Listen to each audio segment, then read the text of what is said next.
Aujourd'hui, dans Jouissez de votre vie tous les jours, vous pouvez apprendre à vivre la vie que vous avez toujours voulu vivre.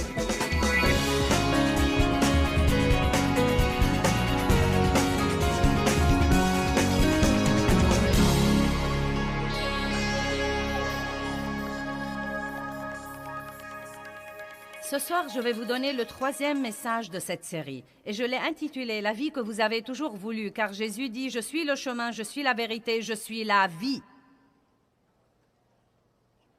Il y a 2 genres de vie dont nous allons parler ce soir. Numéro 1, il y a la vie de respirer, d'aller et venir, d'aller au travail, de se marier, d'avoir des enfants, de payer les factures, d'épargner pour la retraite, de prendre des vacances, d'assister au mariage et aux funérailles, de craindre la mort mais d'espérer d'aller au ciel. Ce genre de vie, la vie ordinaire de tous les jours que nous menons tous. Mais il y a un 2e genre de vie qui nous est offert.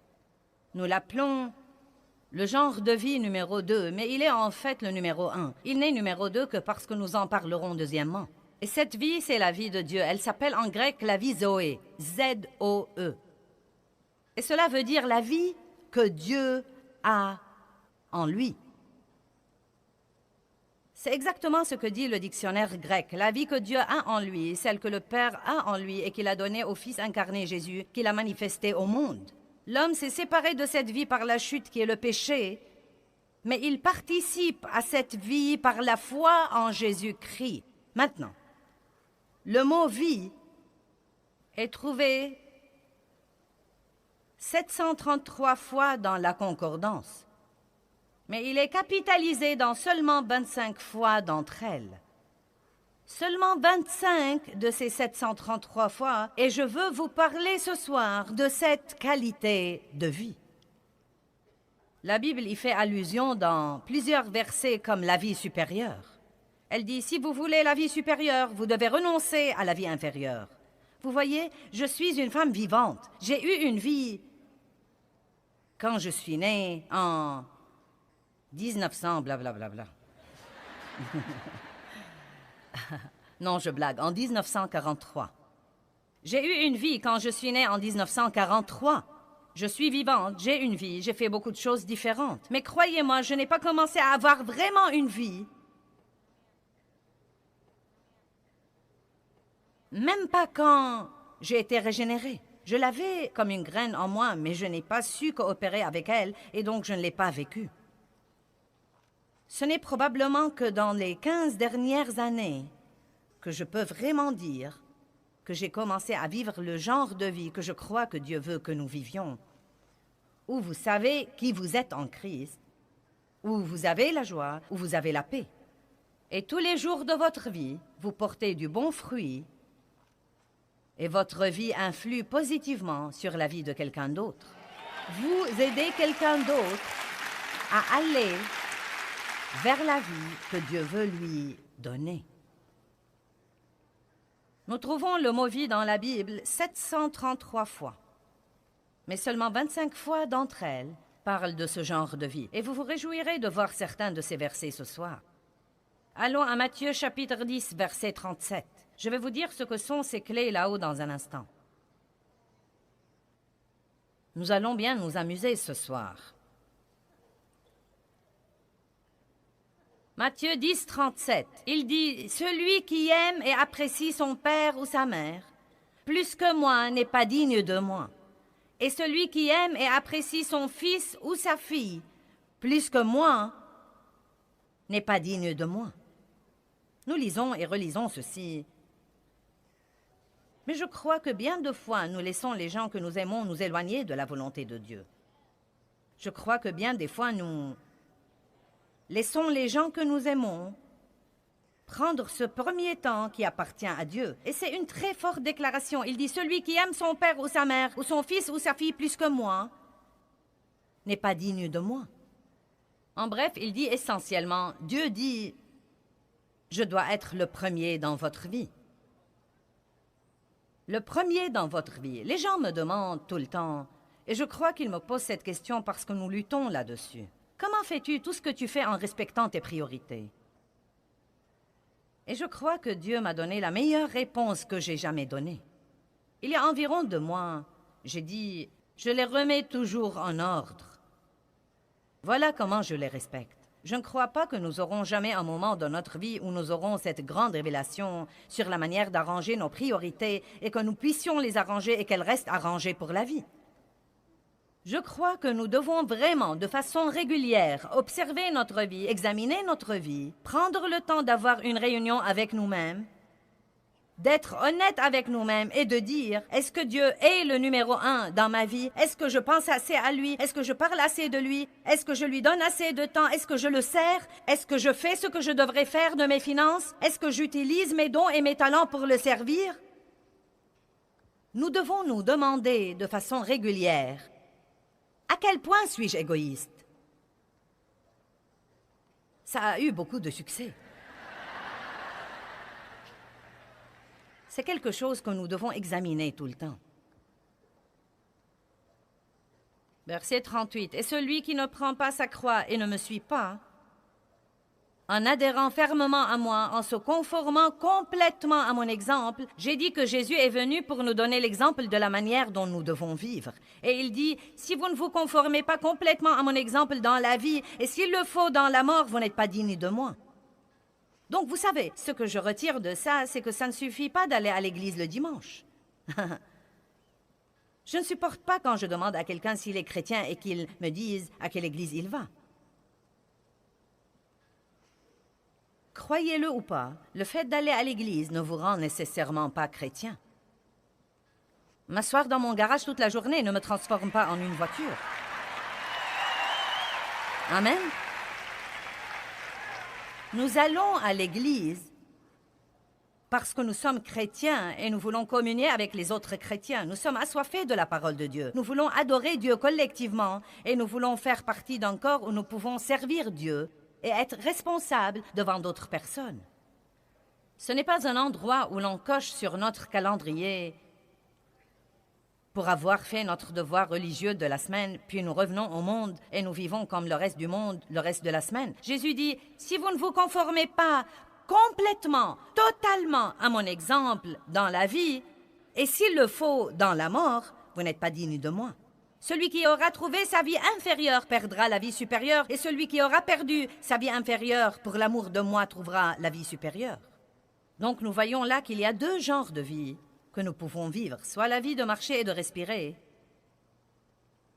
cette vie où nous avons des hauts et des bas, où nous sommes égoïstes et égocentriques, où nous faisons tout ce que font tous les autres, puis nous allons à l'église le dimanche, puis nous revenons au monde et nous vivons comme le monde. Soit la vie supérieure, nous pouvons vivre la vie Zoé, la vie que Dieu a en lui, la vie de stabilité et de justice et de paix et de joie et de porter du fruit. Et cela ne veut pas dire que vous n'aurez jamais de problème, mais que vous trouverez un endroit en Christ où vous pourrez d'une façon ou d'une autre endurer les mêmes trucs que tous les autres, et rester en même temps stable, et rester dans le plan de Dieu, et continuer à servir Dieu, et ne pas faire les 100 pas tout le temps. Eh bien, je crois qu'il y a deux clés pour avoir cette vie Zoé. Deux clés. Clé numéro 1, clé numéro 2. Vous savez, certains de nos employés ont fait ces clés. Et essayez d'apprécier ces clés parce qu'il leur a fallu beaucoup de travail et d'efforts pour les faire. Elles seront posées là pendant la première moitié de l'enseignement, car je veux que vous compreniez qu'il y a des clés. Il y a des clés qui ouvrent des portes. Il y a des choses que vous pouvez faire qui vous aideront à avoir cette vie qui vous est offerte. Il y a des choses qui sont plus importantes que d'autres. Et je crois que la Bible nous le fait bien comprendre. Deux clés. Eh bien, comment est la vie inférieure? Elle est tout d'abord compliquée. Elle est remplie d'égoïsme, de frustration, de péché, de toutes sortes de douleurs. Et si vous voulez la vérité, la douleur émotionnelle est pire que n'importe quel genre de douleur physique. Avidité, culpabilité, dépendance, relations brisées, honte, manque, colère, jalousie, crainte, et la liste n'en finit pas. Chaque chrétien peut être un chrétien régénéré et toujours vivre la vie inférieure. Et pour moi, c'est la chose la plus triste au monde entier. Je sais que nous pouvons faire ça parce que je l'ai fait pendant beaucoup d'années. Et je sais que je serais allée au ciel si j'étais morte, mais je peux vous affirmer que je n'aurais jamais joui de ma vie ici et je n'aurais pas été un exemple de ce que Jésus est. Et je vous demande de comprendre ce soir qu'il ne s'agit pas que de vous seulement. S'il n'y avait pas quelque chose que Dieu voulait que vous fassiez, s'il n'avait pas besoin de vous, il vous aurait pris d'ici à l'instant même où vous étiez régénéré. Mais puisque vous êtes là pour quelque chose d'autre que d'occuper de l'espace. Vous êtes là pour quelque chose d'autre que de faire toute chose à votre idée. Croyez-moi, vous ne serez jamais comblé avant de fonctionner dans le but pour lequel Dieu vous a mis ici. Eh bien, comment est la vie supérieure? Simplicité, paix, joie, justice, faveur, grâce, la présence de Dieu, amour, don, aide, espoir, foi, patience, bonté, pardon, générosité, relations saines, abondance, toutes les bonnes choses auxquelles vous pourriez penser. Revenons maintenant à Matthieu 10, verset 37. Quelle est la première clé? Matthieu 10, 37. Nous allons lire ce verset de nouveau. Clé numéro 1 pour avoir la vie supérieure. Clé numéro 1 pour avoir la vie avec un V majuscule. Clé numéro 1 pour avoir la vie que le Seigneur Jésus est mort pour nous donner. Combien d'entre vous croient que leur vie devrait s'élever? Bien. Clé numéro 1. C'est partout dans la Bible. C'est très simple. Matthieu 10, 37 nous dit « Celui qui aime et apprécie son père ou sa mère plus que moi n'est pas digne de moi. Et celui qui aime et apprécie son fils ou sa fille plus que moi n'est pas digne de moi. » Un message très, très, très simple. Faites passer Dieu avant tout. Je me demande combien d'entre vous, d'une façon ou d'une autre dans votre journée chargée, n'avez pas pu trouver le temps pour communier avec Dieu aujourd'hui. Vous le désiriez. Vous en aviez l'intention. Vous le vouliez. Vous avez dit que vous le feriez. Mais vous n'avez pas eu le temps de le faire. Soit parce que vous êtes trop pris, soit les autres trucs vous entravent. Vous vous en voulez, vous allez essayer de nouveau demain. Mais si vous ne comprenez pas combien c'est important, vous n'aurez jamais le temps de le faire. Je sais que je dois passer un temps avec Dieu, sinon je ne vais pas y arriver. Dieu m'a donné un exemple il y a des années. Mon oncle vivait sur un stimulateur cardiaque qui suppléait au manque des battements de son cœur. Et il devait être chargé chaque semaine. Ses batteries devaient être chargées une fois par semaine. Et je les ai appelés un samedi et j'ai dit « Nous aimerions vous inviter au resto à dîner. Nous allons tout payer, nous voulons juste vous bénir. » Ma tante a dit « Nous ne pouvons pas, ton oncle doit recharger son stimulateur. » J'ai dit qu'il le fasse demain. Et elle a été très vexée. Je n'ai pas compris comment tout cela a marché. Et elle a dit « Il mourra !» Et le message que Dieu essayait de me faire parvenir et dont j'espère vous toucher ce soir, Dieu m'a rafraîchi la mémoire et m'a dit « Si tu ne passes pas un temps avec moi, tu n'auras pas une vraie vie. Si tu ne passes pas un temps avec moi, je l'ai entendu dire, tu ne pourras pas faire ce que tu fais et rester en vie. » Or, je ne suis pas sûre qu'il voulait dire rester physiquement en vie, mais je sais vraiment qu'il voulait dire que je ne pouvais pas faire ce que je faisais et avoir la paix et la joie et jouir vraiment de ma vie personnelle et je ne passais pas ce temps avec lui. Et je ne me tairai jamais sur ce point, ça m'est égal si vous en avez assez de l'écouter.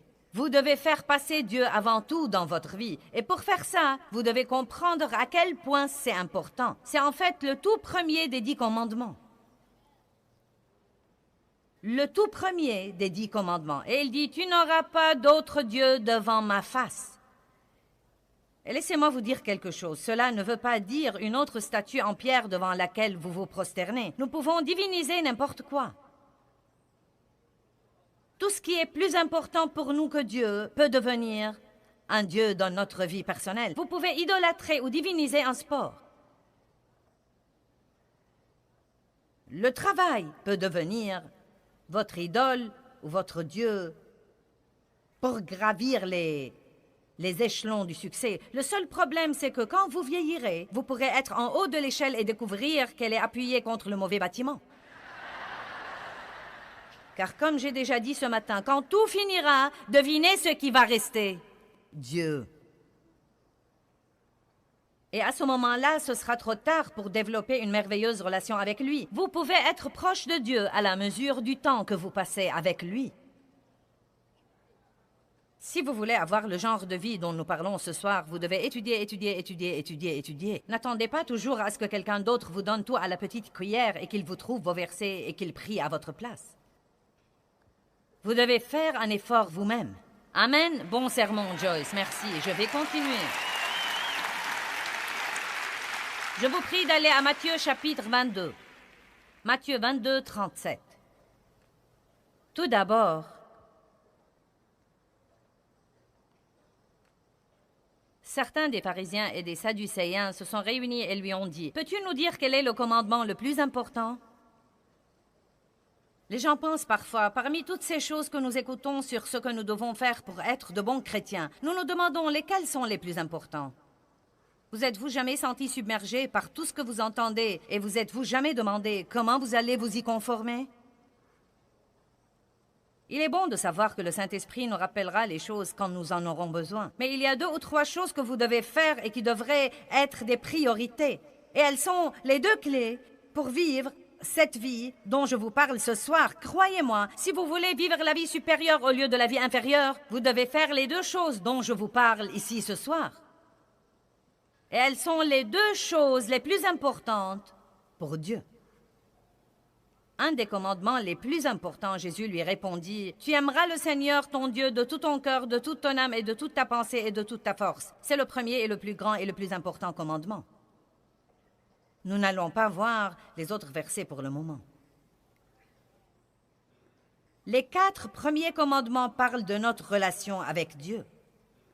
Les 4 premiers des 10 commandements parlent de notre relation avec Dieu. Tu n'auras pas d'autre Dieu devant ma face. Tu ne feras pas d'idoles pour les adorer. Et là encore, ce pourrait être des statues et des idoles en pierre ou en bois. Et il y en a plein dans le monde aujourd'hui. Mais il ne s'agit pas que de ça, car il y a beaucoup de choses devant lesquelles nous pouvons nous prosterner et les adorer. Vous savez, Satan a offert à Jésus, quand il a été tenté dans le désert 40 jours et 40 nuits, c'est reporté dans Luc 4. Si tu te prosternes devant moi et que tu m'adores, rien qu'une fois, je te donnerai toutes ces choses que le monde a à offrir. Et croyez-moi, nous nous prosternons plusieurs fois pour avoir ce que le monde a à nous offrir. Nous faisons passer des choses avant notre relation avec Dieu, car après tout, Dieu est toujours là. Si nous ne venons pas à lui aujourd'hui, nous viendrons demain. Je me demande ce qui arriverait si nous venions à nos rendez-vous avec Dieu comme nous venons à nos rendez-vous dentaires. Je sais que vous avez déjà mauvaise conscience parce que vous n'arrivez pas à vous discipliner pour passer un temps avec Dieu. Et je n'essaye pas de vous donner mauvaise conscience. Je ne veux jamais que les gens se sentent pires quand ils partent, mais j'essaye de vous faire bien comprendre l'importance de ceci. Et je suis là pour vous dire que si vous voulez vraiment le faire, vous pouvez le faire. J'ai découvert dans ma vie que si l'on veut vraiment faire quelque chose, on peut le faire. Maintenant, les gens essayeront de vous dissuader de le faire. Votre téléphone sonnera. Vous aurez besoin d'aller au petit coin toutes les quelques minutes. Vous pourriez avoir une crise de démangeaison. Il y a toutes sortes de choses qui essayeront de vous distraire quand vous essayez de passer un temps avec Dieu. Vous pourriez vous endormir, vous sentir si ennuyé que vous ne puissiez pas le supporter. Mais tout ceci est du diable. Je me souviens quand j'ai d'abord commencé à passer de façon régulière un temps avec Dieu. Et je me levais tous les matins, je prenais mon café et j'allais à mon bureau et je ne sortais pas avant de sentir que j'étais prête à faire face au monde et à agir en être humain. Non, mais un être humain sauvé. Et j'ai finalement su qu'aller à l'église le dimanche matin et agir comme le monde le reste de la semaine ne suffit pas. Je ne crois pas que ça suffise pour vous non plus. Je ne veux pas que vous soyez satisfaits de vous faufiler dans le ciel. Je veux que vous viviez votre vie pour glorifier Dieu. Et je veux que les gens vous voient et qu'ils désirent ce que vous avez. Qu'ils ne désirent pas que vous partiez, mais qu'ils désirent ce que vous avez. Amen. J'ai prié cet après-midi pour nos... J'ai prié cet après-midi pour nos associés. J'ai prié que vous seriez une lumière dans un endroit obscur et que votre vie rendrait les autres affamés et assoiffés pour Jésus-Christ.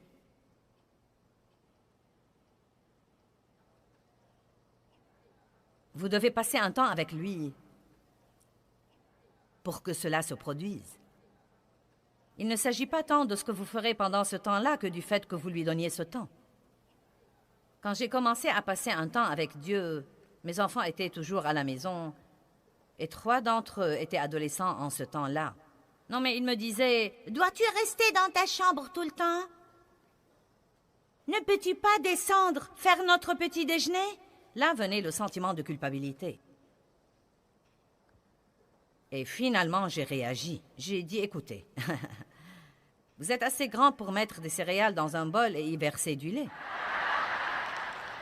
Et remerciez Dieu car je suis dans cette chambre. En fait, si vous êtes intelligent, vous enverrez votre mère à sa chambre. Car si votre maman ne passe pas un temps avec Dieu, vous pouvez être sûr que vous n'allez pas l'aimer quand elle en sortira. Amen. Vous devez combattre pour les choses qui demandent un investissement de temps.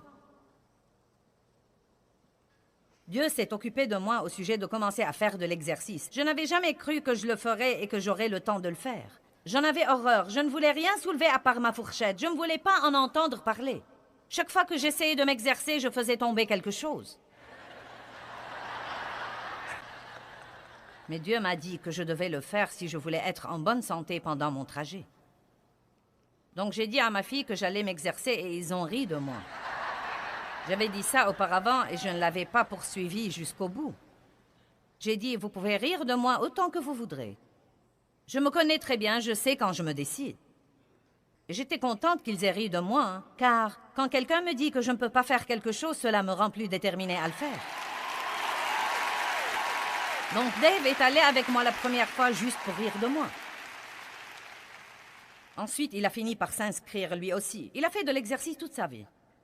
Mais il a décidé de suivre un programme conçu pour lui. De toute façon, le point essentiel, c'est que quand j'ai d'abord commencé à m'exercer, on voulait que je vienne au bureau pour faire ceci et faire cela. Et je disais, eh bien, je ne peux pas faire ça. Les lundis, mercredis et vendredis, je m'exerce à 10 heures. Eh bien, veux-tu dire que nous devons maintenant essayer de tout faire à ta place? Tu peux sûrement ne pas y aller. J'ai dit non. Non, je ne vais pas le rater. Je vais le faire. Dieu m'a dit de faire ça et je vais le faire. Si je ne peux pas prendre 3 heures par semaine pour m'exercer et essayer de rester en bonne santé, nous devons être mal en point. Amen. Vous voyez, tout le monde va vouloir que vous fassiez ce qui leur est convenable et ce qui les arrange.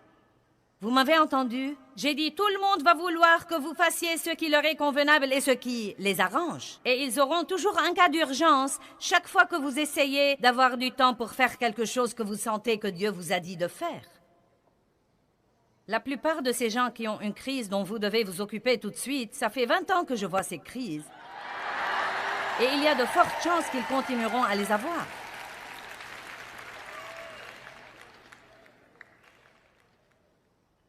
Si je vous demandais, est-ce que Dieu est le premier dans votre vie, ce serait intéressant de voir les réponses que j'aurai. La plupart de vous diront, « Oh oui !» Combien pensez-vous à lui? Combien parlez-vous de lui? Comment réagissez-vous au moment des offrandes?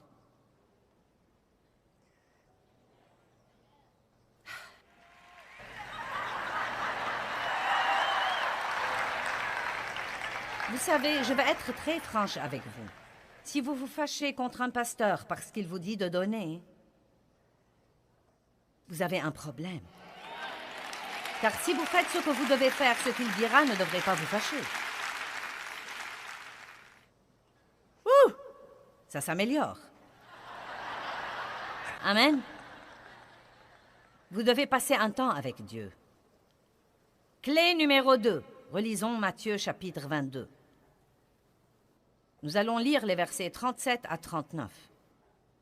Et Jésus lui répondit, « Tu aimeras le Seigneur, ton Dieu, de tout ton cœur, de toute ton âme, de toute ta pensée et de toute ta force. C'est le plus grand et le plus important et le premier commandement. Et voici le second qui lui est semblable. Tu aimeras ton prochain comme toi-même. » Ces 2 commandements résument résume toute la loi et tous les prophètes. 2 clés pour avoir la vie supérieure. Passez un temps avec Dieu, aimez-le plus que toute autre chose que vous aimez. Aimez Dieu et ensuite, aimez les gens. Et puis, je vous dire quelque chose. Vous êtes dans la catégorie des gens. Cela veut dire que vous devez vous aimer aussi. Non pas d'une façon égoïste, égocentrique. Je dis toujours aux gens, aimez-vous, mais ne soyez pas amoureux de vous-même. Il y a une différence. Notre enseignement principal ce soir dit de ne pas être égoïste. Donc, quand je dis aimez-vous, je ne dis pas de vous adorer tout le temps, mais je dis en fait de vous respecter assez pour amener les autres à vous respecter. Ne laissez pas les autres vous marcher sur les pieds. Respectez-vous dans toutes circonstances. Occupez-vous de vous-même. Occupez-vous de votre santé et votre corps. Occupez-vous de votre pensée. Occupez-vous de votre vie. Faites les choses que vous aimez, parce que sinon, vous finirez par être rempli d'amertume et de ressentiment. Mais ne soyez pas le centre de votre univers.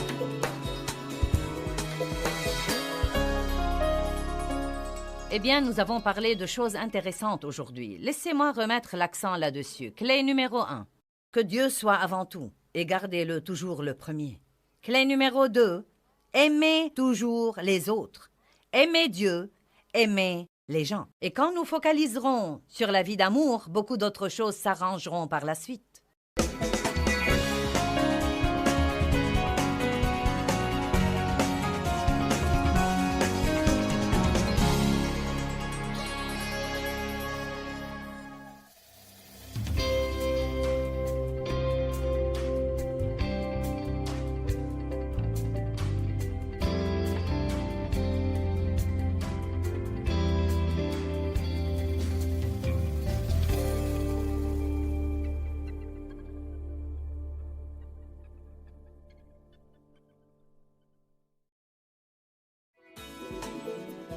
Eh bien, il y a des choses très spécifiques que vous devez faire afin que vous puissiez avoir la vie que vous dites que vous voulez.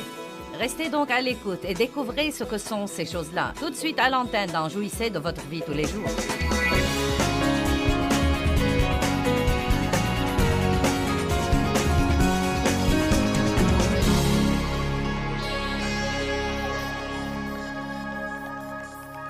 Allons à Matthieu chapitre 10, verset 37. Je vais vous dire ce que sont ces clés que vous voyez ici dans un instant. Nous allons nous amuser ce soir. Je crois que nous devons nous amuser quand nous allons à l'église. Je ne crois pas que l'église doive être ennuyeuse et je ne crois pas que nous devions bâiller et regarder nos montres en attendant que ça se termine. Je crois que nous devons nous étonner quand ça se termine et vouloir rester plus longtemps. Matthieu 10, 37, il dit « Celui qui aime et apprécie son père ou sa mère, plus que moi n'est pas digne de moi, et celui qui aime et apprécie son fils ou sa fille, plus que moi, n'est pas digne de moi. » Nous lisons et relisons ceci. Mais je crois que bien de fois, nous laissons les gens que nous aimons nous éloigner de la volonté de Dieu. Je crois que bien des fois, nous laissons les gens que nous aimons prendre ce premier temps qui appartient à Dieu. Et c'est une très forte déclaration. Il dit, celui qui aime son père ou sa mère ou son fils ou sa fille plus que moi n'est pas digne de moi. Bref, il dit essentiellement, Dieu dit, je dois être le premier dans votre vie. Il dit, si vous ne vous conformez pas complètement, totalement à mon exemple dans votre vie, et s'il le faut,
dans votre mort, vous n'êtes pas digne de moi. Celui qui aura trouvé sa vie inférieure perdra la vie supérieure, et celui qui aura perdu sa vie inférieure pour l'amour de moi trouvera la vie supérieure. Donc nous voyons là qu'il y a deux genres de vie que nous pouvons vivre, soit la vie d'aller et de venir, cette vie où nous avons des hauts et des bas, où nous sommes égoïstes et égocentriques, où nous faisons tout ce que font tous les autres, puis nous allons à l'église le dimanche, puis nous revenons au monde et nous vivons comme le monde. Soit la vie supérieure, soit nous pouvons vivre la vie Zoé, la vie que Dieu lui-même a en lui, la vie de stabilité et de justice et de paix et de joie et de porter du fruit. Et cela ne veut pas dire que vous n'aurez jamais de problème, mais que vous trouverez un endroit en Christ où vous pourrez d'une façon ou d'une autre endurer les mêmes trucs qu'endurent tous les autres et rester en même temps stable et rester dans le plan de Dieu et continuer à servir Dieu et ne pas faire les 100 pas tout le temps. Eh bien, je crois qu'il y a deux clés pour avoir cette vie Zoé. Deux clés. Deux clés pour avoir la vie supérieure. Passez un temps avec Dieu. Aimez-le d'abord.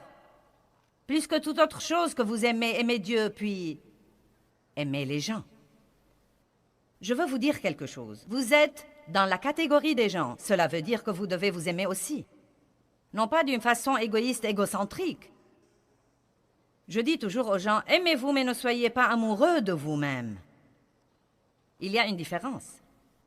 Notre enseignement principal ce soir dit de ne pas être égoïste. Donc quand je dis « aimez-vous », je ne dis pas de vous adorer tout le temps, mais je dis en fait de vous respecter assez pour amener les autres à vous respecter. Ne laissez pas les autres vous marcher sur les pieds. Respectez votre personne. Occupez-vous de vous-même. Occupez-vous de votre santé et de votre corps. Occupez-vous de votre pensée. Occupez-vous de votre vie. Faites les choses que vous aimez faire parce que sinon vous finirez par être rempli d'amertume et de ressentiment. Ne soyez pas le centre de votre univers. Soyez disposés, soyez prêts et disposés à sacrifier quand il faudra sacrifier. Eh bien, je veux vous dire quelque chose. Je crois que l'Église est merveilleuse. Je crois que les chrétiens sont merveilleux. Je crois que l'Église locale est merveilleuse. Mais je crois aussi que nous avons de graves problèmes. De moins en moins de gens veulent aller à l'Église tout le temps, de quelque façon régulière. Le christianisme n'est vraiment pas respecté. Dans bien des cas, le monde croit que nous sommes une bande de mauviettes et un objet de risée. Et je crois que c'est simplement parce que tant de gens veulent avoir une religion et aller à l'église, mais ils ne veulent pas du tout vivre la vie.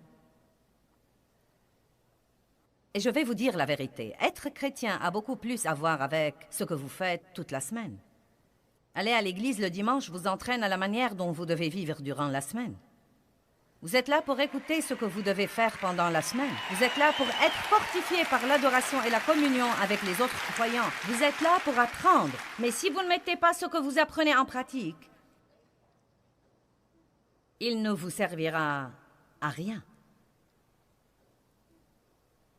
Et je crois que la chose principale qui ne va pas chez nous, c'est l'égocentrisme égoïste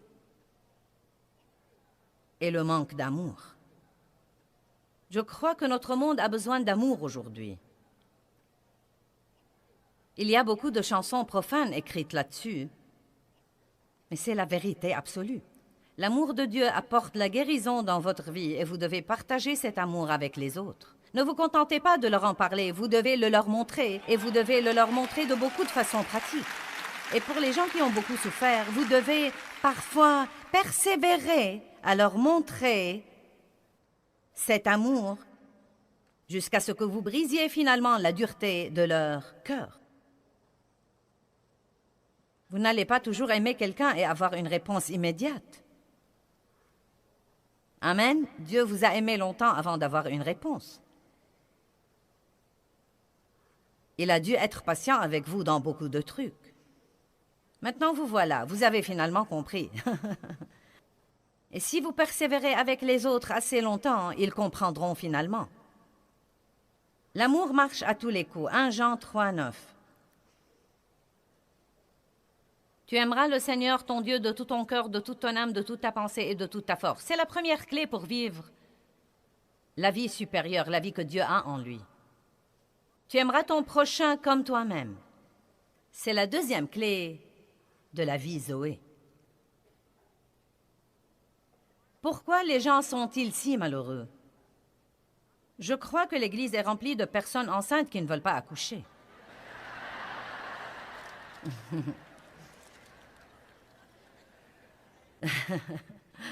Je crois que l'Église est remplie de gens tellement saturés qu'ils n'ont plus de place pour quoi que ce soit.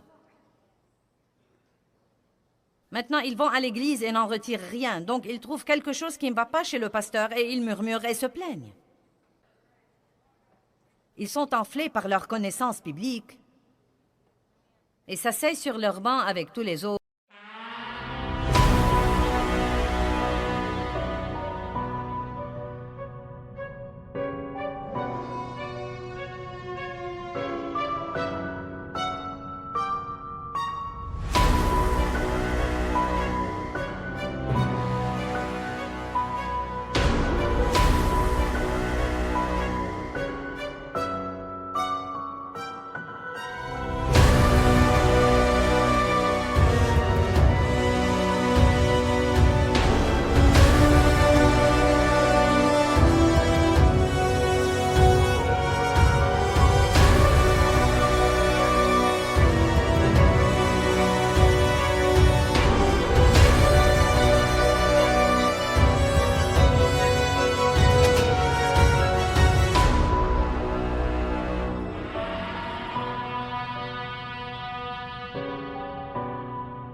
Chrétiens enflés spirituellement, qui savent tout mais n'en pratiquent rien. Ils ont tout en eux, mais ils ne donnent naissance à rien. Allez maintenant, une femme qui un jour a été enceinte sait que quand elle est enceinte, elle n'a plus de place pour un autre bébé. Vous commencez à avoir ces petites contractions très minimes. Et vous vous dites déjà, mon Dieu, je me demande comment vont être les vraies contractions. Ensuite, vous commencez à avoir ces douleurs de l'accouchement. Et c'est cette dernière grande contraction. Et vous vous dites, je ne crois pas que je pourrais supporter ça. Imaginez dans quelle douleur vous seriez si vous refusiez d'accoucher votre bébé.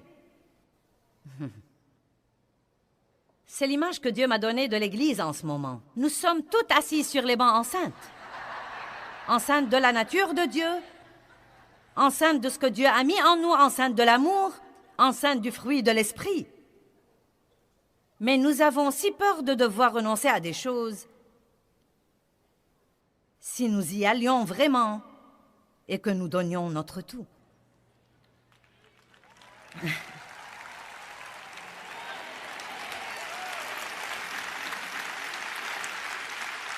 Une femme venait à mes conférences pendant 20 ans et les aimait. Elle les aimait. Puis elle a cru qu'elle n'en retirait plus rien. Elle a commencé à se plaindre à Dieu et à prier pour moi. Seigneur, je ne sais même pas si je veux aller à la conférence cette année. Ça fait 20 ans que j'y vais et n'en ai pas retiré grand-chose les 2 dernières années. Qu'est-ce qui ne va pas chez Joyce? Pourquoi est-ce que je n'en retire plus rien, Seigneur? Je ne devrais peut-être pas aller cette année. Y a-t-il un péché dans la vie de Joyce? Est-elle en train de perdre son onction? C'est étonnant. Quand un chrétien est mécontent, la première chose qu'il fait, c'est de regarder ce qui ne va pas chez le leadership. Pourquoi est-ce que tu ne me nourris pas?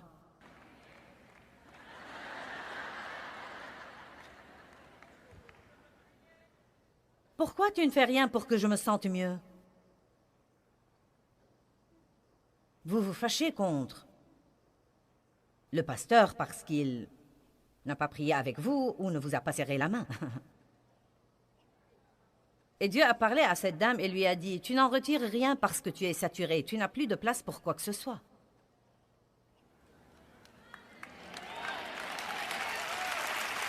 Vous avez entendu?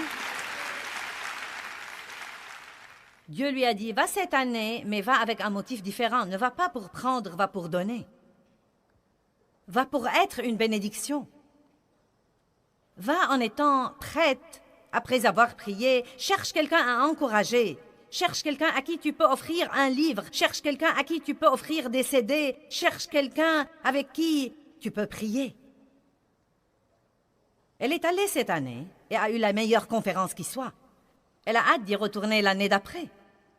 Vous pouvez être si rempli de connaissances bibliques et si rempli de Dieu qu'il ne vous reste pas de place pour quoi que ce soit. Et tant que vous ne commencerez pas à en distribuer, il n'y aura pas moyen que Dieu vous redonne quoi que ce soit. Jésus n'est pas mort pour que nous restions assis à ne rien faire et que nous soyons religieux ensemble.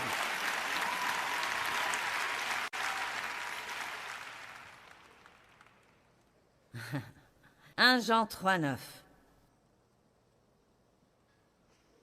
Quiconque est né de Dieu ne pratique pas délibérément, intentionnellement et habituellement le péché parce que la nature de Dieu demeure en lui. Le principe de vie, la semence divine, demeure en permanence en lui et il ne peut pécher parce qu'il est né de Dieu. Vraiment, quel verset! Quiconque est né de Dieu ne peut délibérément, intentionnellement et habituellement continuer à pécher. Pourquoi? Parce qu'il porte la nature de Dieu.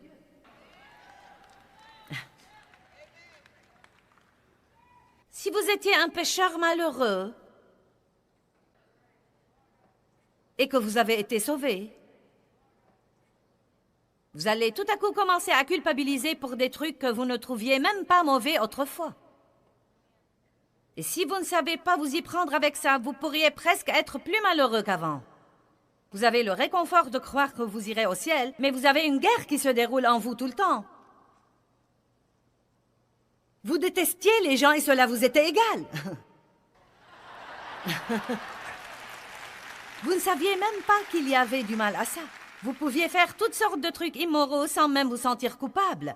Mais maintenant, vous avez une nouvelle nature. Quand vous êtes régénéré, vous avez une nouvelle nature. Dieu vient vivre en vous. Si quelqu'un est en Christ, il est une nouvelle créature. Les choses anciennes sont passées. Voici, toutes choses sont devenues nouvelles. Maintenant, vous avez un combat au-dedans de vous parce que vous avez quelque chose de bien et de merveilleux et de saint en vous. Mais vous avez toujours votre chair qui combat.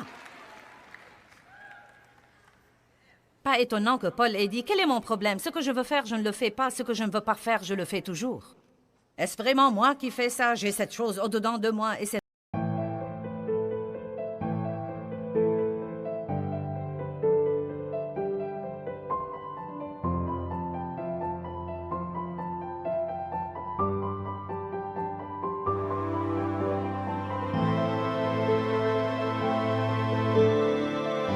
autre chose dans ma chair. Et qui fait vraiment ça, moi ou cette chose-là? Misérable que je suis. Je dis, je suis là. Je suis avec toi, Paul.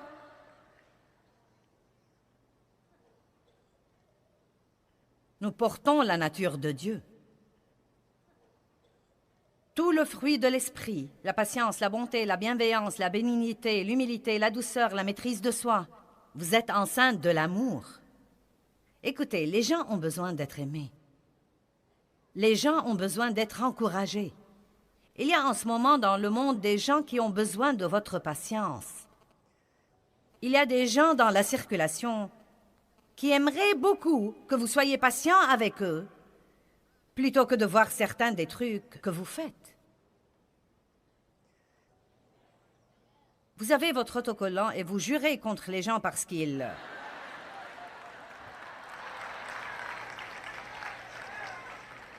Une femme enceinte dont le terme est passé, je le sais parce que j'ai porté mes enfants 10 mois. Tous les 4. J'ai porté, pour l'un d'entre eux, j'avais 5 semaines et demie de retard. Pour l'autre, 5 semaines, l'autre 4 et demi et l'autre 3 semaines. J'ai porté chacun d'entre eux, sauf un, plus de 10 mois. Il me fallait longtemps pour accoucher, mais faites attention quand je le fais. Ils restent dans le fourneau, mais quand ils en sortent, ils sont beaux.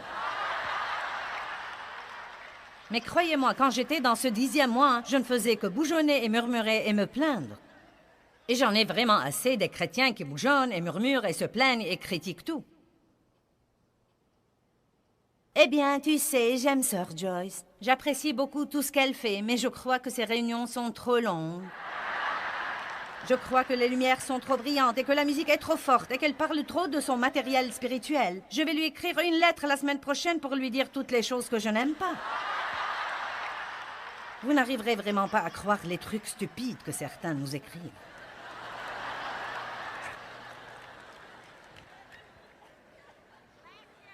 Non, mais j'aurai 65 ans en juin. Je n'ai pas besoin de ça.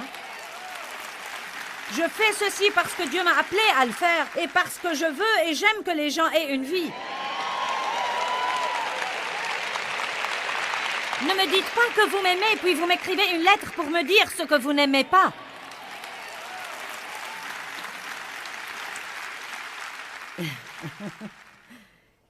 Eh bien, sœur, tu ne veux pas être corrigée?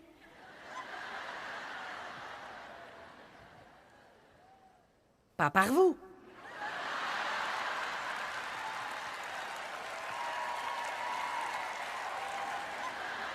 Dieu fait très bien son travail, merci. Essayez de plaire à tout le monde et regardez ce qui arrivera. Certains veulent plus de musique, d'autres pas. Certains la veulent plus forte, d'autres pas. Certains aiment les lumières, certains pas. Certains aiment la machine à vapeur, d'autres ne l'aiment pas. Je n'aime pas la machine à vapeur, mais allez voir.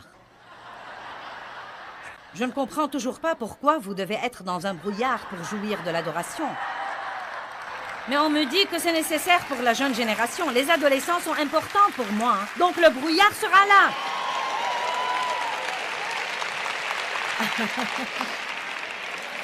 On pourrait baisser le volume de la musique pour mon goût aussi et chanter quelques hymnes de plus.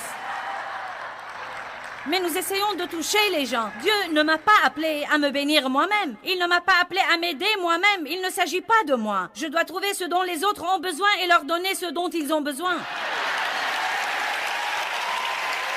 Certains d'entre vous devraient sortir de leur petite barque religieuse et arrêter de paniquer chaque fois que votre pasteur essaye de changer un petit quelque chose. Écoutez, le message ne change jamais. La vérité est toujours la vérité, mais le paquet dans lequel elle vient devrait être approprié aux gens qui en ont besoin aujourd'hui. Et si nous ne leur présentions qu'un paquet religieux vieux et usé, qu'ils craignent déjà et dont ils en ont assez, ils ne voudraient rien écouter. Amen. Nous avons tous ces jeunes qui mènent l'adoration maintenant. Eh bien, disons-le comme suit. J'ai dit à Dave la nuit dernière, j'ai vu l'équipe d'adoration et 2 des types mettaient des lunettes de soleil et je me suis dit, c'est déjà sombre dans ce bâtiment. Pourquoi mettre des lunettes de soleil? Un d'entre eux s'est montré dans une chemise sans manches et il avait des écharpes autour du cou malgré la chaleur ici. Ils passent plus de temps à défaire leurs cheveux que je ne passe pour arranger les miens.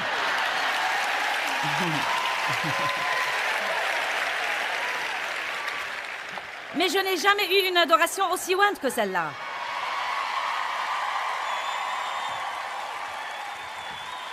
Dieu n'aime pas que le polyester.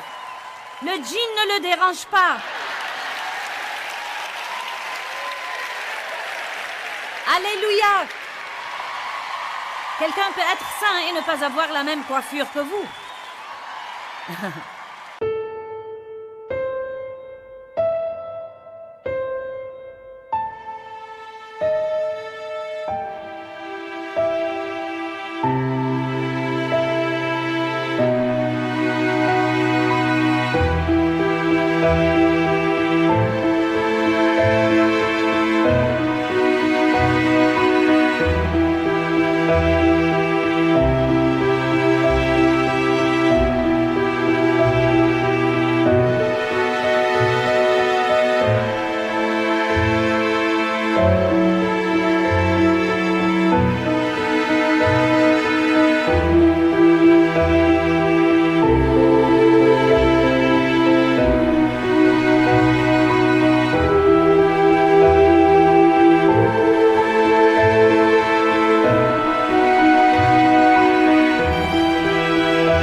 Et je ne fais pas tout pour moi. Arrêtez de vivre pour vous-même et vous serez heureux. Allez, entrez en labeur, tirez fort et donnez naissance à ce que Dieu essaye de vous faire faire.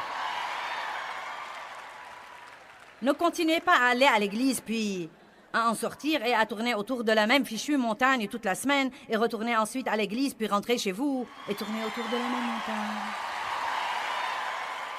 Puis retourner à l'église et répéter encore et encore et encore. Je ne sais pas si vous êtes prêts pour ça. Allons à 1 Jean 3, verset 14. Ouh! Il s'agit d'apprendre à vivre pour les autres et d'aimer les autres. Sacrifier cette vie inférieure pour avoir une vie supérieure. Oubliez-vous. Veillez à faire tous les jours des choses pour ajouter à la vie de quelqu'un d'autre. Mettez chez vous une pancarte qui dit « Qu'ai-je fait pour aider quelqu'un d'autre aujourd'hui ?» Wouhou! Quand j'ai commencé ce message, je ne savais pas qu'il allait devenir aussi bon qu'il est sur le point de devenir. Vous savez, je ne sais pas si ça vous fera ce qu'il m'a fait, mais j'ai failli tomber de mon canapé quand je l'étudiais.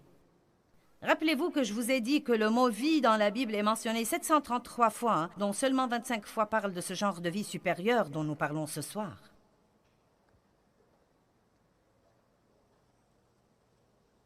Première lettre de Jean, chapitre 3, verset 14. Nous savons que nous sommes passés de la mort à la vie. Vous voyez que c'est un V majuscule et non pas minuscule. C'est l'une des 25 fois. Il dit, nous savons que nous sommes passés de la mort à la vie parce que nous aimons les frères, les autres chrétiens. Ce n'est donc que quand vous commencerez à aimer les autres que vous aurez une vraie vie. Sinon, vous aurez juste cette vie inférieure, avec un V minuscule, cette vie où vous êtes malheureux, égoïste et égocentrique, et avide et jaloux et critique et irritable et grognon. Eh bien, je t'aime avec l'amour du Seigneur.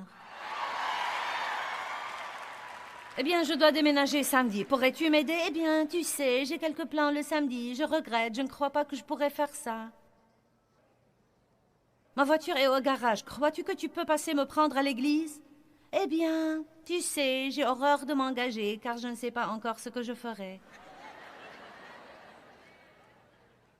Donne-moi une étreinte d'amour avant de m'en aller.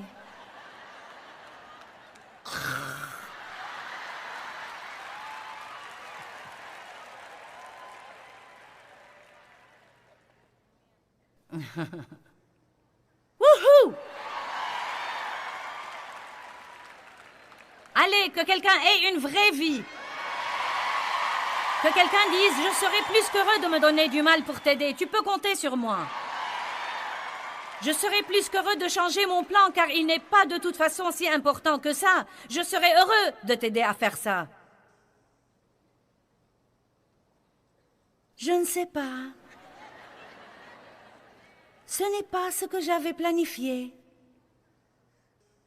Asseyez-vous sur le banc une semaine de plus et voyez si vous apprenez quoi que ce soit. Je doute que vous ayez de la place pour apprendre n'importe quoi d'autre, mais si vous le croyez, essayez. Certains d'entre vous ont tous les livres et toutes les bandes et tous les t-shirts et tous les porte-clés et tous les bracelets.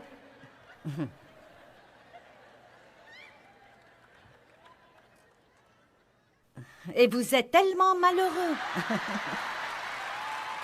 Il est temps de pousser.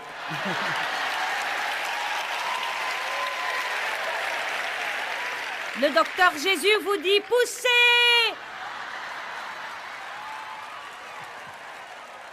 Vous savez, vous aurez une vraie vie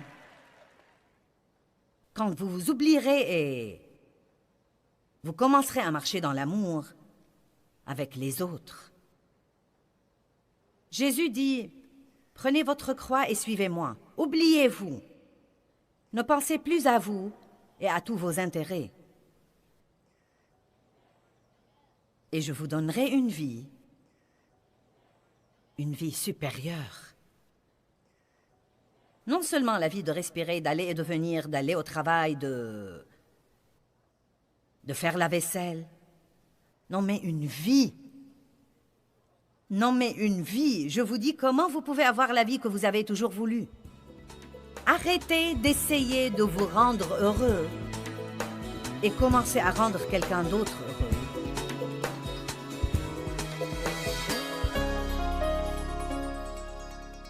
Eh bien, nous avons parlé de choses intéressantes aujourd'hui. Laissez-moi remettre l'accent là-dessus. Clé numéro 1. Que Dieu soit avant tout et gardez-le toujours le premier.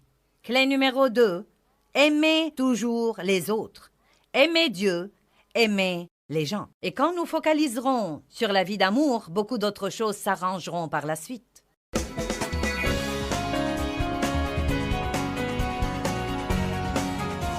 Step 1. Wake up early, gonna rise with the sun. Step 2, get some good, some food in you. Step 3, think real hard about what you wanna be. Step 4, everybody just do your thing. Wake up, today's gonna be a good day. Wake up, today's gonna be a good day. Wake up, today's gonna be a good day. Wake up, today's gonna be a good day. Wake up, today's gonna be a good day. Wake up, today's gonna be a good day. Wake up. Today's gonna be a good day. Wake up. Today's gonna be a good day. Yeah. Set your affirmations, aspirations. I got shit to do, the aftermath of preparation. Good food, good mood, blood in circulation. One step at a time, yeah, that's how you make it. Set a goal you control and the steps you take them. I try to pick one thought, have some concentration. And if I make a mistake, it's called education. I try to do this every day, call it replication. Wake up, today's gonna be a good day. Wake up, today's gonna be a good day. Wake up, today's gonna be a good day.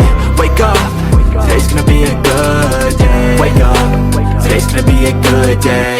Wake up, today's gonna be a good day. Wake up, today's gonna be a good day. Wake up, today's gonna be a good day. So life ain't easy, yo, I think there's a reason though. Ups and downs, just like every different season, yo. Sometimes I'm high, other times I'm barely breathing, though. I always gotta fight and hide from the demons, yo. Negative thoughts are poison, they rot. Head full of flies, so here come the clouds. They'll never stop unless I can swap all the bad for the good in my head when I'm lost. Yeah, so I'ma fake it till I make it.